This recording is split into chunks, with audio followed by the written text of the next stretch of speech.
ଆରେ ଆଜି ହେଲା ପଖାଳ ଦିବସ। ଆମ୍ବ ଚଟଣି ହେଇଛି ଆମର। ବଡ଼ି ଚୁରା, ପିଆଜ, କଞ୍ଚାଲଙ୍କା, ରସୁଣ ପଡ଼ିକି ଟିକେ ହେଇଛି ବଡ଼ି ଚୁରା।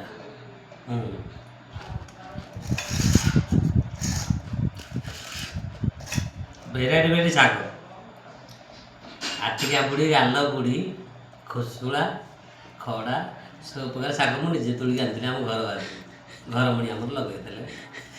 ଆଚ୍ଛା, ବହୁତ ଟେଷ୍ଟ।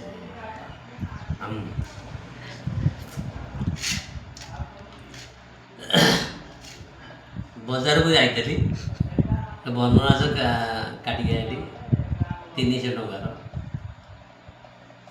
କଷା କିଛି ହେଇଛି, ଝୋଳ କିଛି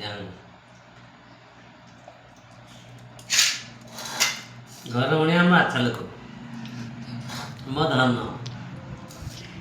ଆଉ ଏଇଟା ଆମ ସାନ ଭାଇର ମଞ୍ଜା ତରକାରୀ ଦେଇଛନ୍ତି, ବହୁତ ବହୁତ ଟେଷ୍ଟ।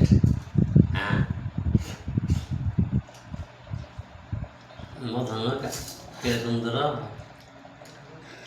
ଦେଶୀ କୁକୁଡ଼ା।